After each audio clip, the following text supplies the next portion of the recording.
प्यारे बच्चों, इंग्लिश वाले सर की क्लास में आपका वेलकम है। आज के वीडियो में मैं आपके उस सवाल का जवाब दूंगा जो आप अक्सर कमेंट में पूछते हैं। आपका सवाल होता है, सर इंग्लिश का कोई भी आंसर जल्दी से कैसे याद करें। यानी आपकी बुक्स है, उसके चैप्टर हैं, उसमें छोटे आंसर भी हैं, बड़े आंसर भी हैं, वो आपको याद नहीं होते। तो आप पूछते हो कि सर क्या कोई फॉर्मूला है कि जल्दी से याद हो जाए। हाँ, फॉर्मूला है, बट थोड़ा पेशेंस से सुनना। तो देखिए, किसी भी आंसर को याद करने की दो विधियां हैं। पहली विधि है जोर से रट्टा मार विधि। ये वो विधि है जो आप वर्षों से अप्लाई करते आ रहे हो। लगभग हर स्टूडेंट कभी ना कभी इसको अप्लाई जरूर करता है। यानी अगर हल्का रट्टा मारने से याद नहीं हो रहा तो जोर से रट्टा मार लो, और हाँ, याद भी हो जाता है। लेकिन इसमें एक प्रॉब्लम है, आप कितना रटोगे, कितने सारे चैप्टर हैं, कितने आंसर हैं, कितने शॉर्ट आंसर, कितने लॉन्ग आंसर, और फिर लास्ट में भूलने का डर। यानी जो चीज रटी हुई है वो दिमाग से स्लिप हो सकती है।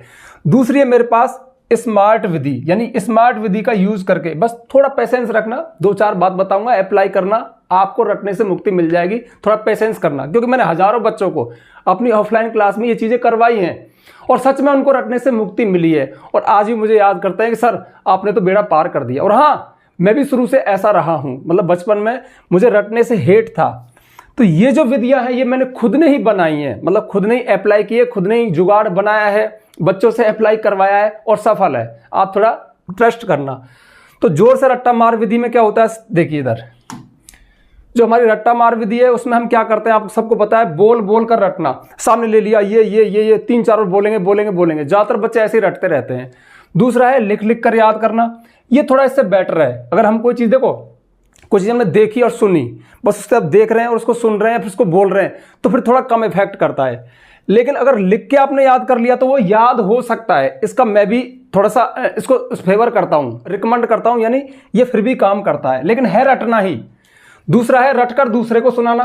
पहले मैंने रट लिया, तू मुझे सुना दे, मैं तुझे सुना दूंगा। क्लासेस में यही होता रहता है। तो ये जो विधियां हैं ये ठीक है, काम करती हैं, लेकिन ध्यान रखना ये उतनी कारगर चीजें नहीं है। कहीं ना कहीं धोखा मिल जाएगा, फिर कितना रटेंगे यार, कितना टाइम बर्बाद होता है। अब हमारी आती है स्मार्ट विधि, जिसके लिए मैंने वीडियो बनाया।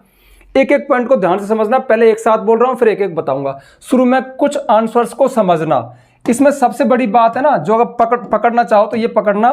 मैंने क्या लिखा, शुरू में कुछ आंसर्स को समझना। सभी को नहीं, सिर्फ शुरू में कुछ एक को।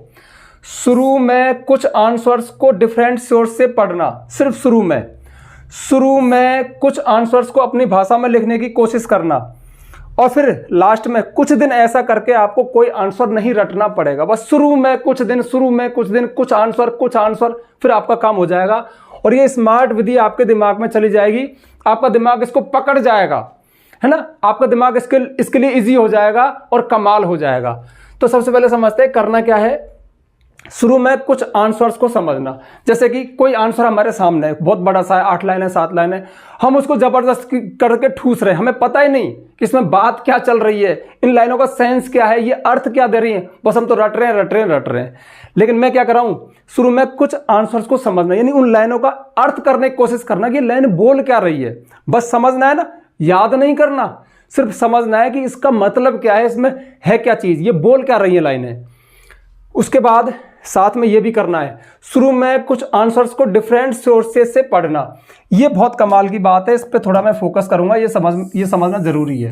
होता क्या है कि अक्सर हम एक ही आंसर पर डिपेंड होते हैं, जो हमें टीचर ने लिखवाया या हमें पसंद आ गया या किसी दोस्त ने बताया कि ये आंसर बढ़िया है, ये आ सकता है। तो हम एक ही आंसर को, मतलब किसी क्वेश्चन के एक ही आंसर को, अब श्योर मतलब होता है कोई चीज कहां से निकली। अब वो टीचर से निकल सकता है, किसी गाइड से आ सकता है, कहीं से आ सकता है, लेकिन श्योर्स हो गया एक, यानी एक ही आंसर है। लेकिन मैं क्या कर रहा हूं, डिफरेंट सोर्सेस से। तो आप किसी आंसर को डिफरेंट सोर्सेस, मतलब 2-3 आंसर। अब हो सकता है कि अलग अलग गाइड आपके पास हो, एक टीचर का, एक इस गाइड का, एक इस गाइड का, या फिर किसी और स्कूल के टीचर का, और कुछ भी आपके पास सोर्सेस नहीं है ना, तो गूगल तो सबके पास है ना। तो गूगल पे जाओ, चैप्टर का नाम डालो किस चैप्टर में, और क्वेश्चन डाल दो। चैप्टर का नाम डाल देना, सारे क्वेश्चन आ जाएंगे। अब एक साइट आपने देखी, उस पर ये आंसर है, आपके टीचर का ये है। फिर गूगल, फिर उसी में बहुत सारी साइट हैं, ठीक है, अलग अलग लोग उस पर मतलब वो आर्टिकल डालते हैं, उस पर क्लिक करो, दूसरा आंसर, तीसरा। अब एक ही आंसर को जो आप 4-5 जगह से पढ़ रहे हो, रटना तो है ही नहीं, यहां से पढ़ लिया, यहां से पढ़ लिया, ये चीज आप पहले कर चुके हो। अब आप आंसर्स को समझने की कोशिश करने लग गए हो। पर देखो, हमारा दिमाग है, जैसा हाँकेंगे वैसे चलेगा। अब तक इसे बोला ही नहीं था कुछ समझना भी है। रट रहे थे, अब बोल दिया समझा कर यार, तो ये समझने की ऑटोमेटिक अब हर आंसर को कोशिश करेगा, इसको आदत लग जाएगी। इसलिए तो मैंने लिखा सिर्फ कुछ दिन, शुरू में कुछ दिन आप ऐसा करते हो, बाद में इसको आदत लग जाती है।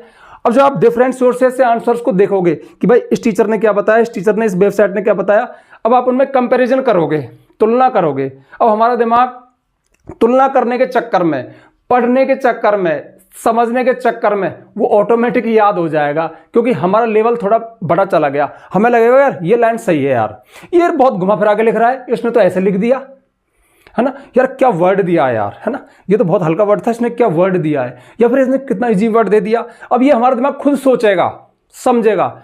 तो किसी शुरू में कुछ दिन आंसर्स को डिफरेंट सोर्सेज से पढ़ना, इससे एक फायदा होगा, आपको एक बेटर आंसर मिलेगा, बेहतर आंसर मिलेगा, जिसमें पूरे नंबर आने की संभावना होगी, इजी भी मिल सकते हैं, उनकी लैंग्वेज इजी होगी। अगला है शुरू में कुछ दिन आंसर्स को अपनी भाषा में लिखने की कोशिश करना।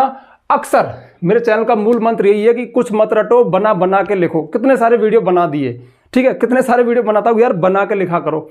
तुम एक बात बताओ, इतना साल इतनी समय तुम रटने में लगाओगे, कुछ समय इंग्लिश सीखने में लगा दो ना, सेंटेंस बनाने में लगा दो ना, एक बार बस, एक बार एसएमआर कहाँ लगता है, डूडस कहाँ लगता है, डिड कहाँ लगता है, हेड कहाँ लगता है, टेंस, मॉडल्स, कुछ एक टॉपिक्स, जैसे कि टेंस पढ़ लिए, मॉडल्स पढ़ लिए, सेंटेंस का स्ट्रक्चर कैसे बनता है, सही प्रीपोजिशन कैसे लगाएं, कंजंक्शन, मतलब कुछ एक बेसिक ग्रामर है वो समझ लो। और सबसे बड़ी बात, अभी से लिखने की कोशिश करने लग जाओ।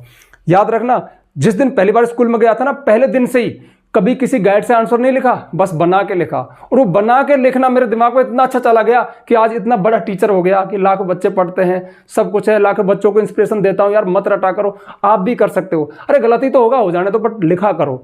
तो शुरू में कुछ दिन आंसर्स को अपनी भाषा में, अपने शब्दों में लिखने की कोशिश करो।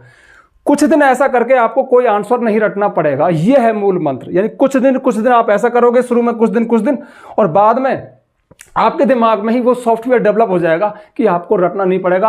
आप सिर्फ किसी भी आंसर को देखोगे भर, देखने का मतलब पढ़ोगे भर, और पता नहीं क्या दिमाग पकड़ लेगा उस चीज को। क्यों? क्योंकि दिमाग को जो चीज चाहिए, जो खुराक चाहिए, वो मैकेनिज्म उसके अंदर आ गया, वो आपने मेहनत कर ली।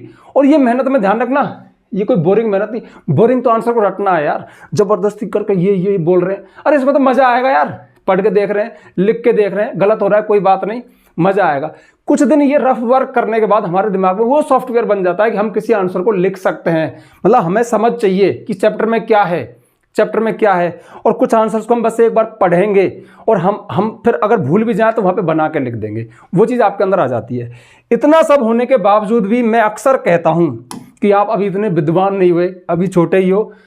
इस सब के बावजूद भी 20% हमेशा रटना ही पड़ेगा। 20 मतलब 20 हो सकता है, 10 हो सकता है, क्योंकि मुझे पता है कुछ चैप्टर, कुछ एक लाइन है, वो फेमस ही होते हैं। जैसे अंटार्कटिका वाला है 12th क्लास में ना, बहुत फेमस है, उसमें चट्टान है। एक्चुअली वो कठिन क्यों है? क्योंकि ज्योग्राफी का है, और ज्योग्राफी के भारी भरकम वर्ड आ गए। अब माना कि हम इंग्लिश पढ़ रहे हैं, बायोलॉजी कोई चैप्टर आ गया तो बायोलॉजी के वर्ड आ जाएंगे, इसलिए कुछ चैप्टर टफ हो जाते हैं, तो कुछ वर्ड, कुछ स्पेलिंग कठिन हो जाती है, उनको जबरदस्ती करके रटना ही पड़ता है, उनको रिप्लेस भी नहीं कर सकते, क्योंकि उसका जो नाम है, अब जैसे दया है तो मर्सी, या फिर टेक ए पिटी हम, या फिर काइंडनेस, ऐसा भी बोल सकते हैं, क्योंकि जो इमोशंस है उनके लिए अलग अलग वर्ड हैं। लेकिन किसी चट्टान का नाम आ गया, हीमोग्लोबिन आ गया, तो हीमोग्लोबिन लिखना पड़ेगा भाई।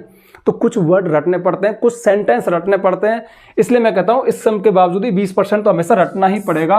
वो अलग लॉजिक है, वो कुछ वर्ड टफ होते हैं, कुछ लाइनें टफ होती हैं, कुछ चीजें टफ होती हैं, वो अलग, हमारे मतलब भाषा से मतलब नहीं है, वो किसी संदर्भ में, जैसे ज्योग्राफी एक आ गई तो ज्योग्राफी के वर्ड आ गए, है ना, बायोलॉजी के जब तो कुछ होते हैं ऐसे वर्ड, वो हमको हमेशा रटने पड़ते हैं। इतना तो रटने की गुंजाइश होनी चाहिए।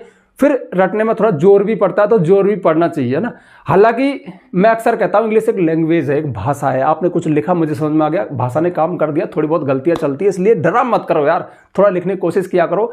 आपके जो टूटे फूटे आंसर होते हैं ना, जैसे आंसर तो सही है कि वो कहाँ गया, उसने क्या किया, लेकिन थोड़ी ग्रामर गलत है, थोड़े तो हम टीचर पता क्या सोचते हैं, कोई बात नहीं, जो तू कह रहा है ना वो मुझे समझ में आ रहा है, ठीक है। वो किसी रटे हुए आंसर से, मैं तो बता रहा हूं मेरी पर्सनल, मुझे तो बेटर है, क्योंकि बच्चे ने, मैं क्या चाह रहा हूं कि बच्चा इंग्लिश सीख जाए, और सीख गया यार, हो गया काम, दे दो उसको नंबर, क्या फर्क पड़ता है। अरे आंसर सबको पता है कि वो कहाँ गया था, क्या किया था, चैप्टर सबने पढ़ा है, मैंने पढ़ा है, तुमने पढ़ा है, टीचर सबने पढ़ा है।